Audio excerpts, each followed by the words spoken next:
Nutrición, dislipemia y obesidad. Se tratarán en el siguiente tema de una manera profunda las dislipemias, incluyendo sus causas y tratamiento, la valoración nutricional y el soporte nutricional enteral y parenteral, y por último la obesidad, su clasificación y tratamientos médicos y quirúrgicos.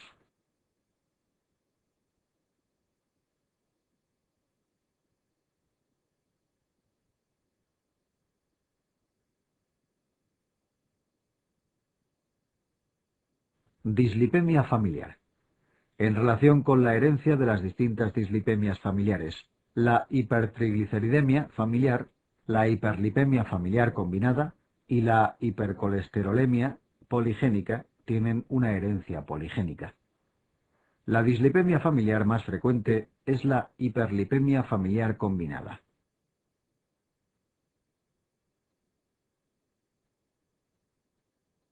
Tiene interés la diferenciación clínica entre la hipercolesterolemia familiar monogénica y la poligénica. En la forma monogénica aparecerán xantomas tendinosos y estos pacientes tienen más de un 10% de familiares afectos.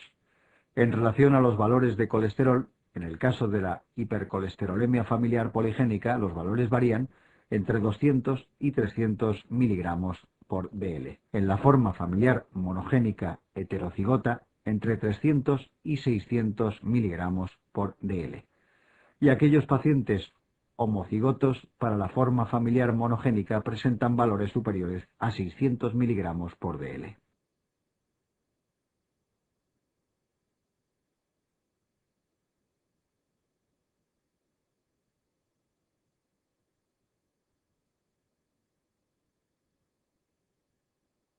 Hiperlipoproteinemias secundarias. Antes de asumir el diagnóstico de una forma familiar, al igual que antes de comenzar un tratamiento hipolipemiante, debemos destacar las causas secundarias, ya que en estos casos el tratamiento de la misma, por ejemplo del hipotiroidismo, corregiría la dislipemia. Debemos recordar que el patrón de dislipemia típico de la diabetes mellitus tipo 2 es el mismo que se asocia al síndrome metabólico y la resistencia a la insulina, aumento de triglicéridos con disminución de HDL.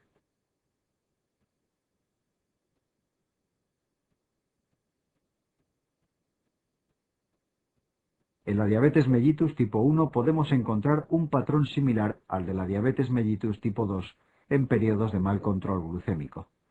También son de especial importancia la dislipemia asociada a resistencia a insulina, que se asocia al tratamiento antirretroviral de alta actividad con inhibidores de la proteasa.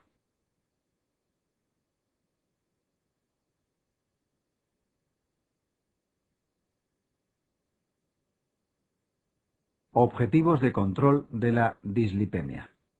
Incluimos a continuación los objetivos de control de la dislipemia según el tercer panel de control, ATP tercero. Estos objetivos serán diferentes en función de la presencia o no de los distintos factores de riesgo cardiovascular o de la presencia de enfermedad vascular ya establecida. Recordar que la diabetes mellitus es un equivalente de cardiopatía isquémica en este sentido.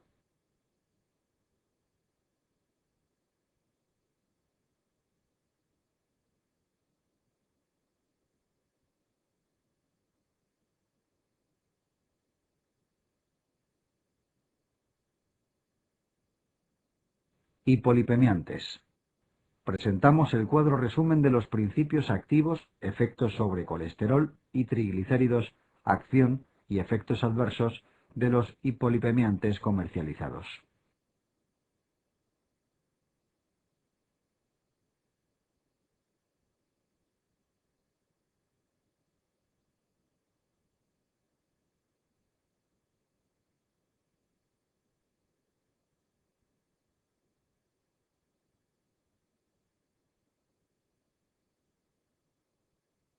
Valoración de la desnutrición. Aunque clásicamente se describían dos síndromes, el marasmo y el cuásicor, en la práctica clínica la mayoría de los estados de desnutrición son mixtos.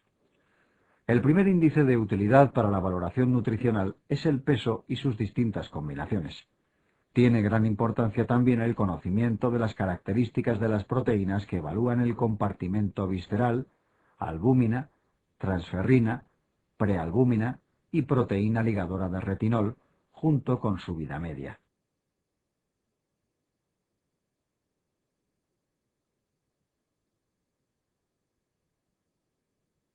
La albúmina constituye un buen parámetro de valoración nutricional inicial, pero dada su vida media prolongada no resulta de utilidad para realizar el seguimiento a corto plazo. Por otra parte, un valor normal casi siempre se corresponde con una adecuada situación nutricional proteica, pero un valor inferior a la normalidad puede aparecer ante enfermedades agudas que desplazan la síntesis hepática hacia otras proteínas o en pacientes portadores de hepatopatías.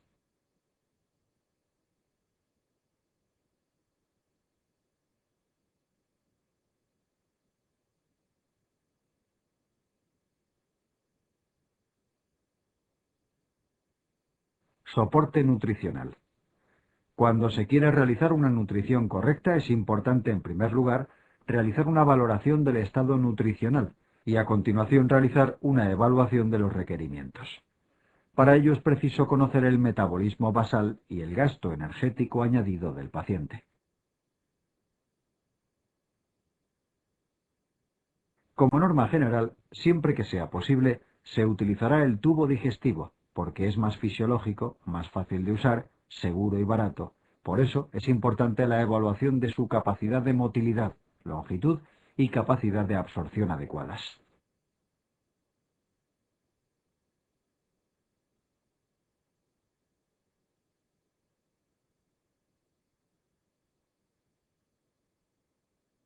Se presenta el algoritmo del soporte nutricional cuando éste esté indicado. De una manera general, se precisará el soporte nutricional cuando el paciente sea incapaz de cubrir por sí mismo más del 50% de sus necesidades calóricas y proteicas durante más de 7 días. Si el paciente presentase una situación de desnutrición previa, la indicación de soporte nutricional se establecería con un tiempo de espera inferior a 7 días.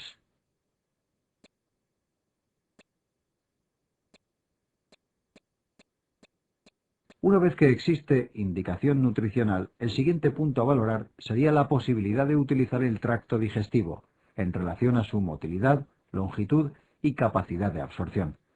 Si el tracto digestivo es utilizable, el siguiente punto a plantear es si el paciente presenta problemas de deglución.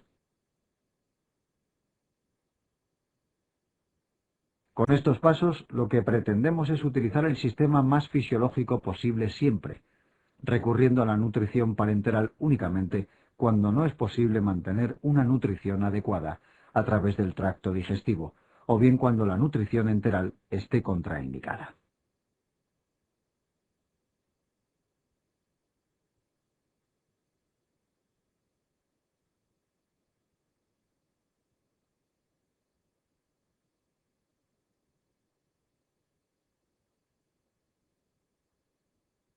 Se muestra en la figura los distintos accesos que pueden obtenerse para la alimentación artificial.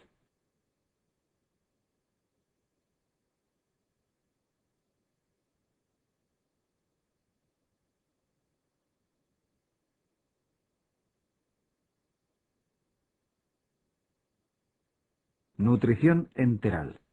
Entre las complicaciones de la nutrición enteral debemos destacar distensión abdominal.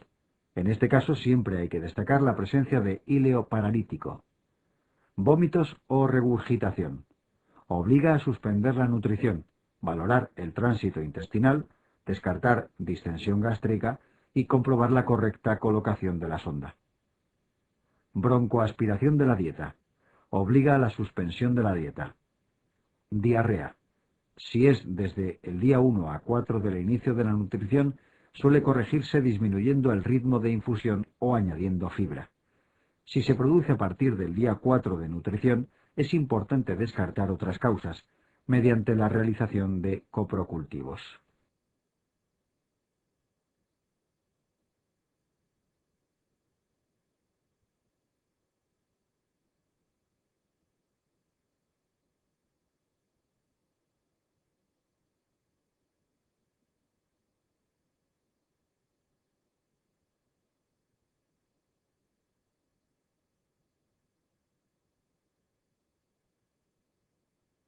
parenteral. Se presentan las indicaciones de la nutrición parenteral.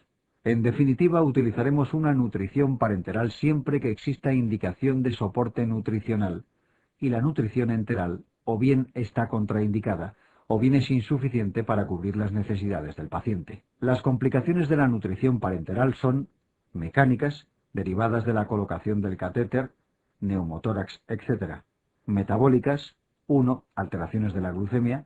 2. Hiperlipemias. 3. Alteraciones de los electrolitos. 4. Elevación de enzimas hepáticos.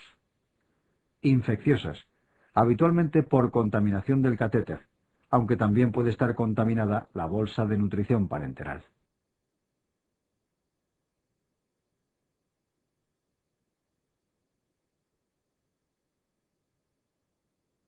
Clasificación de la obesidad. El índice de masa corporal, o de Quetelet, se define como el cociente entre el peso en kilogramos por la talla al cuadrado en metros. El IMC nos permite clasificar la obesidad en grados.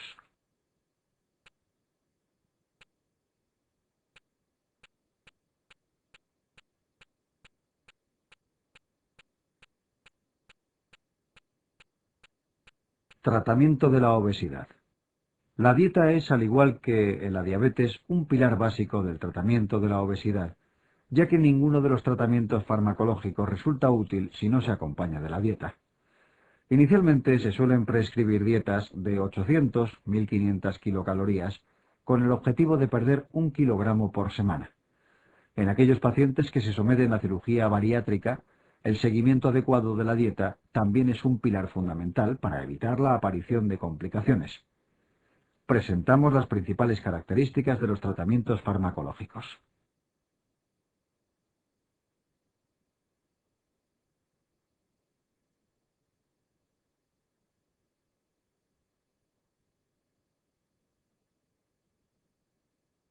Objetivos de tratamiento en la obesidad.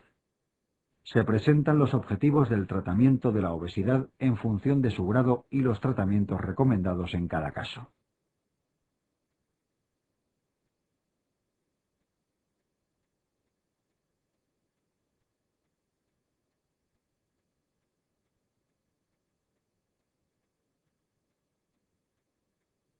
Cirugía bariátrica. Se presentan a continuación las indicaciones de la cirugía bariátrica. Es de especial importancia tener en cuenta que el paciente no debe presentar patología psiquiátrica asociada y debe tener un riesgo quirúrgico y anestésico aceptable. Para evitar las complicaciones es fundamental una educación nutricional y apoyo psicológico tanto previamente como después de la intervención. Los suplementos multivitamínicos y de oligoelementos, así como la monitorización periódica del estado nutricional del paciente. Unas buenas recomendaciones y seguimiento dietético serán capaces de prevenir la principal complicación de la cirugía bariátrica: los vómitos.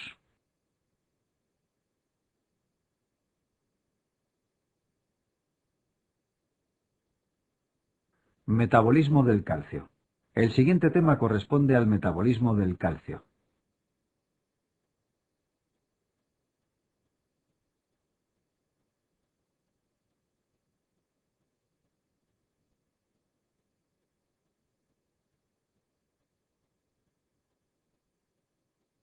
Diagnóstico diferencial. El diagnóstico diferencial de la hipercalcemia incluye multitud de patologías, siendo las causas más frecuentes el hiperparatiroidismo primero y las neoplasias malignas en los pacientes no hospitalizados y hospitalizados respectivamente. En la actualidad, lo habitual es que al diagnóstico los pacientes se encuentren asintomáticos y que la hipercalcemia se haya detectado en una analítica de rutina. En aquellos pacientes que desarrollan sintomatología, la clínica consiste en la presencia de astenia, poliuria, polidipsia, estreñimiento, disminución del nivel de conciencia y arritmias cardíacas.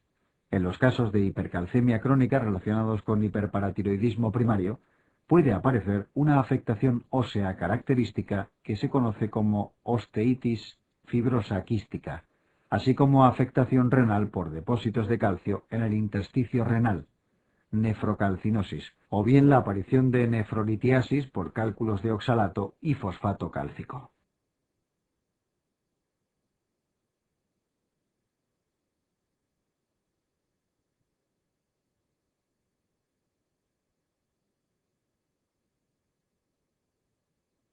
En cuanto al diagnóstico diferencial, el dato que más información aporta son los niveles séricos de fósforo.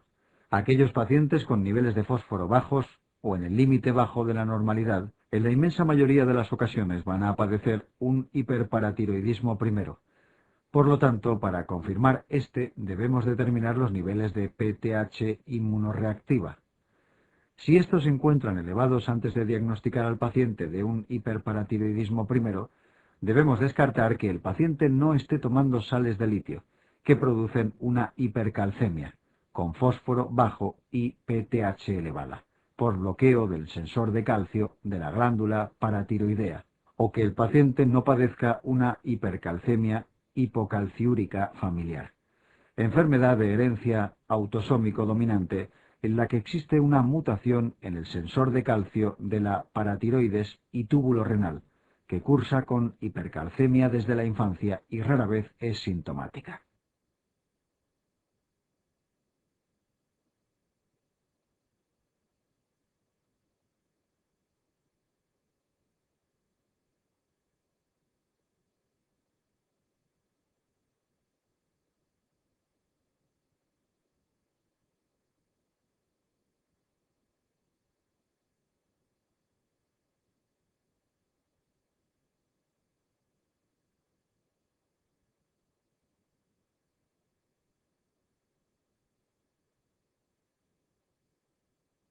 Si tras la determinación de los niveles de PTH nos encontramos con que estos están suprimidos, debemos descartar inmediatamente la existencia de una hipercalcemia paraneoplásica por secreción de PTHRP, proteína relacionada con la PTH, que es una proteína con acciones similares a la PTH y que es segregada por células neoplásicas fundamentalmente de estirpe epidermoide. En el otro lado tenemos los pacientes que presentan fósforo elevado o en el límite alto de la normalidad. Tras la determinación de los niveles de vitamina D, podemos diferenciar aquellos pacientes con cifras elevadas secundarias a intoxicaciones por vitamina D, enfermedades granulomatosas, sarcoidosis o neoplasias, linfomas, de aquellos con niveles disminuidos como acontece en el caso de las metástasis líticas a nivel óseo, enfermedades que cursan con aumento de la resorción ósea, hipertiroidismo o intoxicación por vitamina D, o en la hipercalcemia por hiperparatiroidismo segundo o terciario en la insuficiencia renal crónica.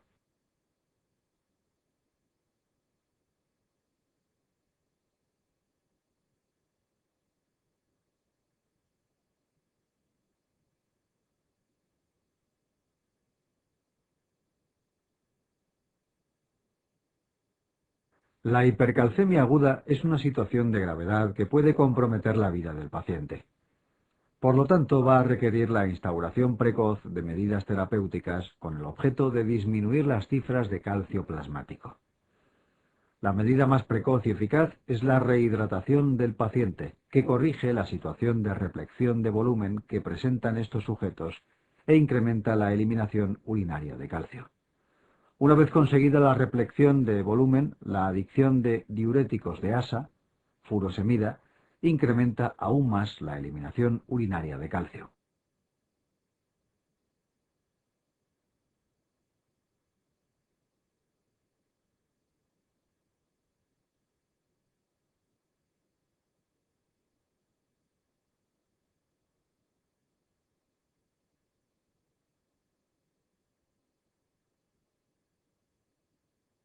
En cuanto al manejo farmacológico específico, el tratamiento de acción más rápida inicialmente es la administración de calcitonina, aunque presenta el problema de la taquifilaxia, requiriendo frecuentes aumentos de dosis que cada vez son menos efectivas con el uso repetido. Los fármacos más potentes a la hora de disminuir los niveles plasmáticos de calcio son los bifosfonatos. Estos fármacos tardan en conseguir un efecto completo entre 24 y 48 horas, aunque su vida media es muy prolongada, y mantienen su acción sobre los niveles de calcio durante varios días. Su principal mecanismo de acción es la disminución de la resorción ósea al inhibir la acción osteoclástica.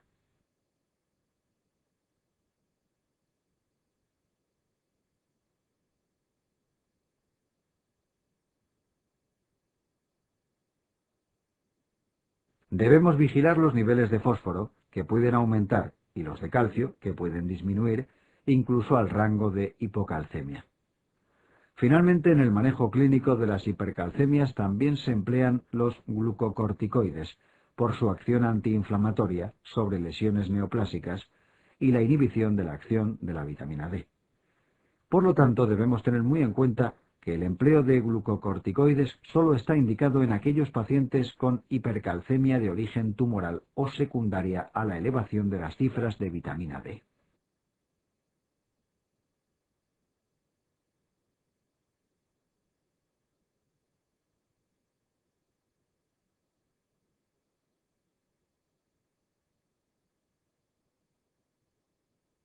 Una vez realizado el diagnóstico de la hipercalcemia provocada por un hiperparatiroidismo primero, he instaurado el tratamiento en situación aguda si éste es necesario.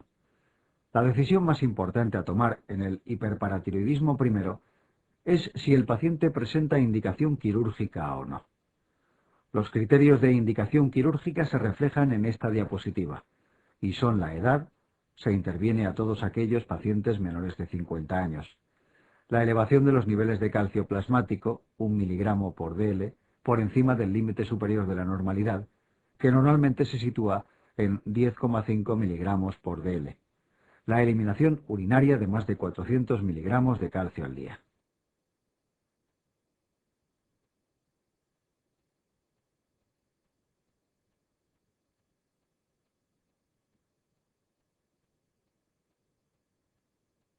Una disminución en el aclaramiento de creatinina superior al 30% del aclaramiento que le correspondiera al paciente ajustado a edad y sexo, el padecimiento de episodios de nefrolitiasis aguda de repetición o la visualización de un cálculo en la vía urinaria en la radiografía simple de abdomen. A nivel óseo es criterio quirúrgico la presencia de un descenso en la densidad mineral ósea superior a menos 2,5 desviaciones estándar en el T-score.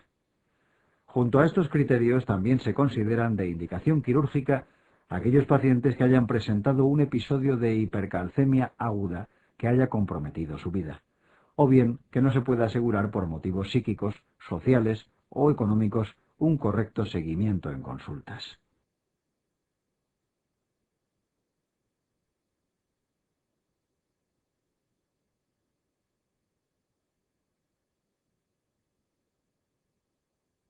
Una vez indicada la cirugía, recordar que para la realización de la misma no es imprescindible ninguna prueba de imagen, ya que la palpación manual de las glándulas paratiroides por parte del cirujano es el método más sensible para la identificación de la glándula patológica.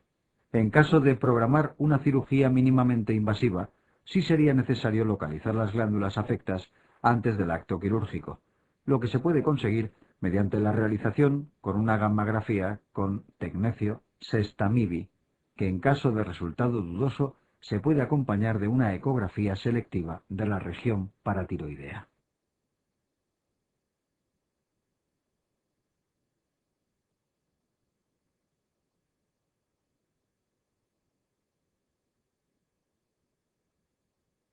Si el paciente con hiperparatiroidismo primario no presentara criterios de cirugía o rechazara la misma, debemos iniciar medidas dietéticas y farmacológicas con el objeto de intentar mantener los niveles de calcio dentro de un rango no peligroso para la vida del paciente. La hidratación abundante por vía oral suele ser una medida suficiente en la mayoría de los pacientes para mantener los niveles de calcio por debajo de 11,5 miligramos por dl. En aquellos pacientes en los que esta medida no es suficiente para el control del calcio o presenten complicaciones asociadas al hiperparatiroidismo, debemos instaurar tratamiento farmacológico.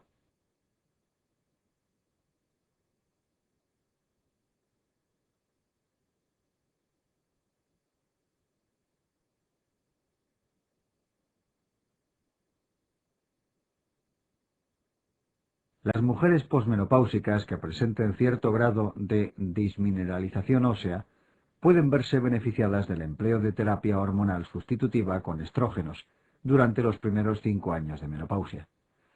La prolongación del tratamiento estrogénico durante más tiempo del recomendado se ha visto asociada a un incremento de eventos cardiovasculares y, por lo tanto, no estaría indicado en este tipo de población. Otra opción terapéutica es el empleo de moduladores selectivos del receptor estrogénico, como el raloxifeno, que se ha mostrado efectivo en el tratamiento de la osteoporosis de la mujer posmenopáusica. Los fármacos antirresortivos de más amplio uso y una amplia experiencia clínica son los bifosfonatos, de los que disponemos de formas galénicas de administración semanal. Se han demostrado efectivos tanto en la disminución de las cifras de calcio circulantes como en la detección de la progresión e incremento de la densidad mineral ósea en el hueso osteopénico y osteoporótico.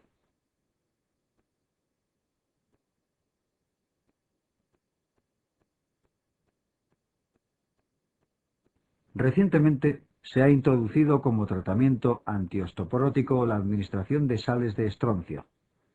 Finalmente, como tratamiento específico del hiperparatiroidismo, en aquellos casos con contraindicación o rechazo a la cirugía, disponemos del tratamiento con fármacos calciomiméticos, que son agonistas de alta afinidad del receptor de calcio a nivel de la glándula paratiroidea, que han demostrado ser muy efectivos en el manejo del hiperparatiroidismo secundario de la insuficiencia renal crónica, aunque también se han obtenido resultados satisfactorios en el manejo de los pacientes con hiperparatiroidismo primario.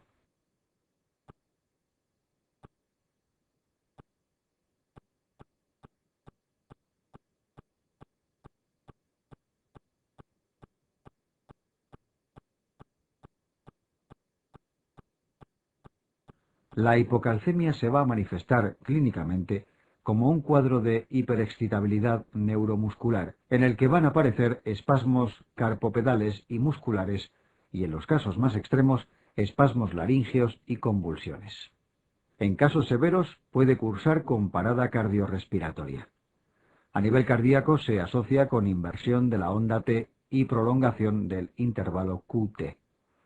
Clínicamente podemos valorarla mediante los signos de Trousseau y Vostek, o espasmos carpopedal tras el inflado de un manguito de presión arterial en una extremidad superior con compresión mantenida por encima de la presión arterial sistólica, o la aparición de trismus tras la percusión sobre los músculos maseteros respectivamente.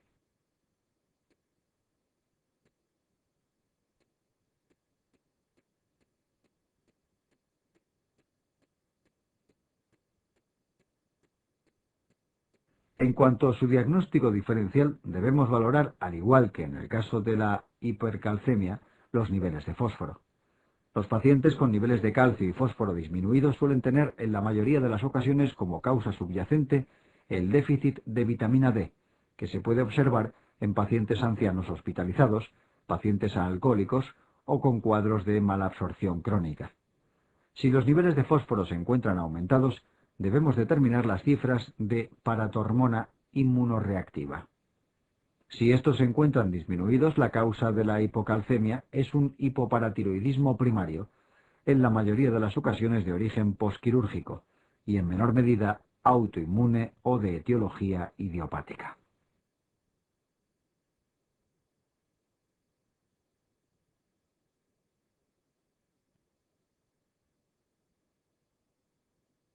Si los niveles de PTH están elevados, nos podemos encontrar ante una fase precoz del hiperparatiroidismo secundario de una insuficiencia renal crónica, o bien el paciente puede presentar una anomalía en el receptor de PTH, conocida como pseudohipoparatiroidismo.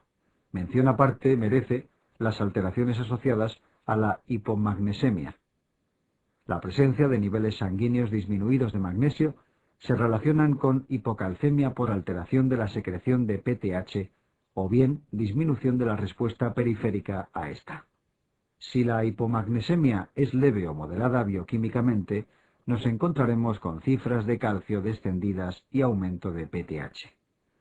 Si la hipomagnesemia es severa, nos encontraremos con hipocalcemia y descenso de las cifras de PTH.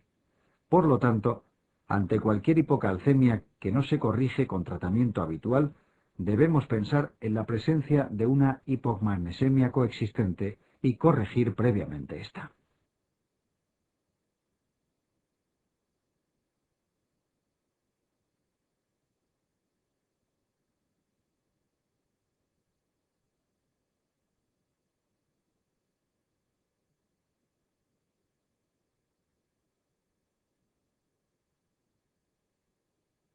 El pseudohipoparatiroidismo consiste en un trastorno hereditario que cursa con una insensibilidad del receptor de PTH a la acción de esta hormona.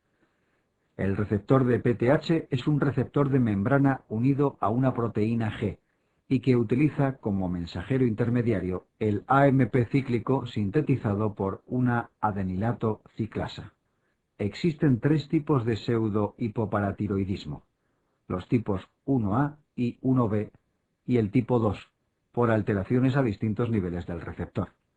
El tipo 1A está producido por una mutación en la proteína G de membrana y se asocia con un cuadro malformativo que se conoce como osteodistrofia de Albright y que cursan con cara redondeada, pseudopterygium coli, obesidad, talla baja y acortamiento del cuarto y quinto metacarpiano, y se puede acompañar en ocasiones de retraso mental.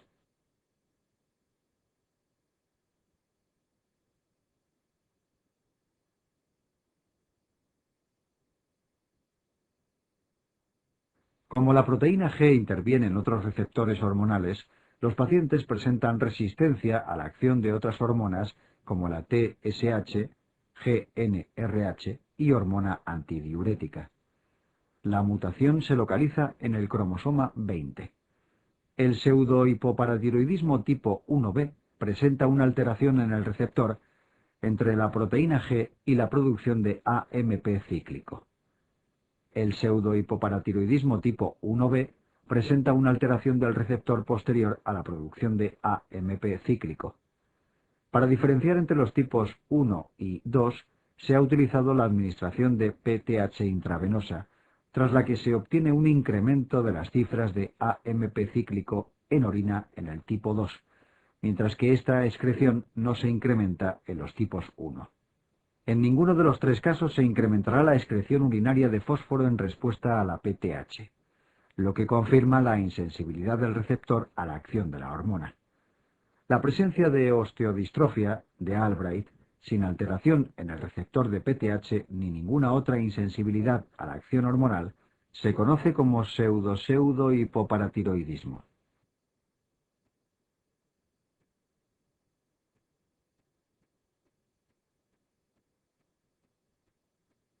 Trastornos que afectan a sistemas endocrinos múltiples. El siguiente tema corresponde a los trastornos que afectan a sistemas endocrinos múltiples.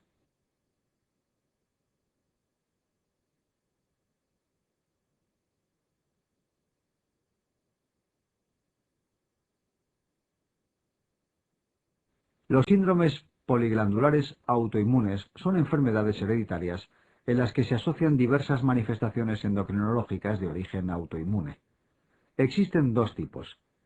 El síndrome poliglandular autoinmune tipo 1 presenta una herencia autosómico recesiva relacionada con mutaciones en el gen AIRE localizado en el cromosoma 20. Es una enfermedad que se diagnostica en la infancia, cursando con una tríada característica consistente en la aparición de candidiasis mucocutánea resistente al tratamiento habitual, adrenalitis autoinmune e hipoparatiroidismo autoinmune.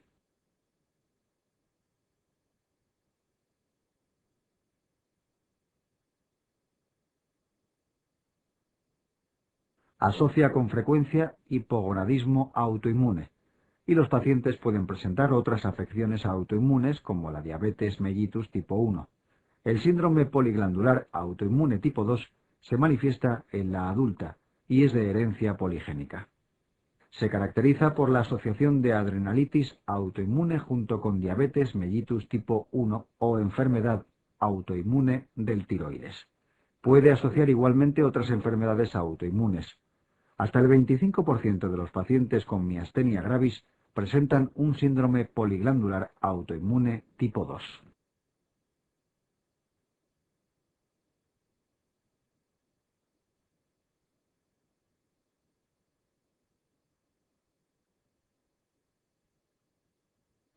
Las neoplasias endocrinas múltiples, MEN, son enfermedades hereditarias en las que se asocian varios tipos de tumores de estirpe endocrinológica. El MEN tipo 1 Se hereda de forma autosómico dominante por la mutación de un gen conocido como menina localizado en el cromosoma 11. La alteración que con más frecuencia presentan estos pacientes es un hiperparatiroidismo primero como consecuencia de una hiperplasia de paratiroides, al contrario que ocurre en el hiperparatiroidismo primero aislado, en el que la mayoría de las ocasiones, más del 80% de los casos, lo que encontramos es un adenoma de paratiroides.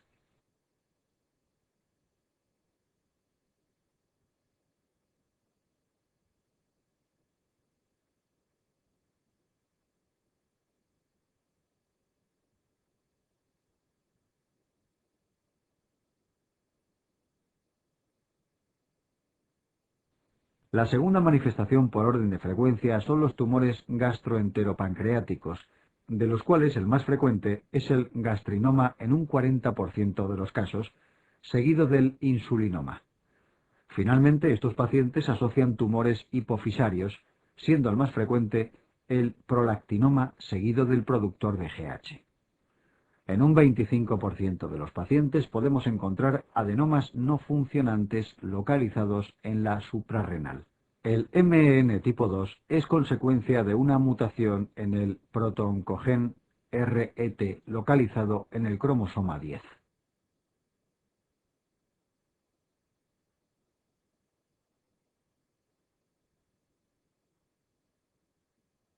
Es de herencia autosómico dominante. A su vez, se divide en dos subtipos. El MEN tipo 2A asocia cáncer medular de tiroides como manifestación más frecuente, que además se localiza de forma característica en la unión del tercio superior con los dos tercios inferiores de cada lóbulo. Aproximadamente la mitad de los pacientes van a presentar un feocromocitoma que con frecuencia es bilateral y que característicamente produce más adrenalina que noradrenalina.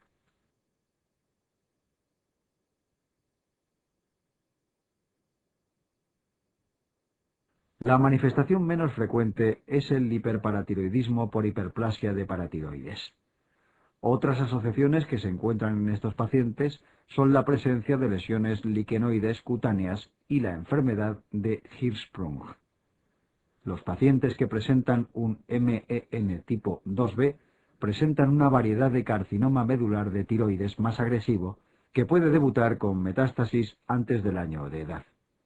Asocia también la presencia de feocromocitoma, que al igual que en el caso del MEN2A es frecuentemente bilateral, gangliomatosis mucointestinal y hábito marfanoide.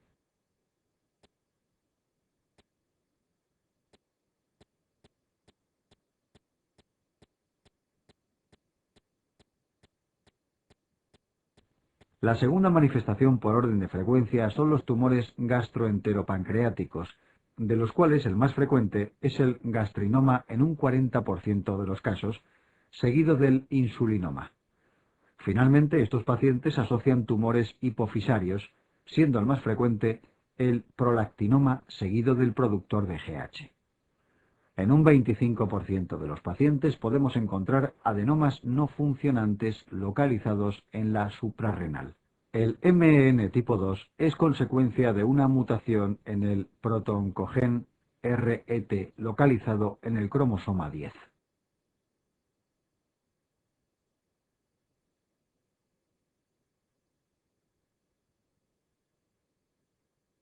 Es de herencia autosómico dominante. A su vez, se divide en dos subtipos. El MEN tipo 2A asocia cáncer medular de tiroides como manifestación más frecuente, que además se localiza de forma característica en la unión del tercio superior con los dos tercios inferiores de cada lóbulo. Aproximadamente la mitad de los pacientes van a presentar un feocromocitoma que con frecuencia es bilateral y que característicamente produce más adrenalina que noradrenalina.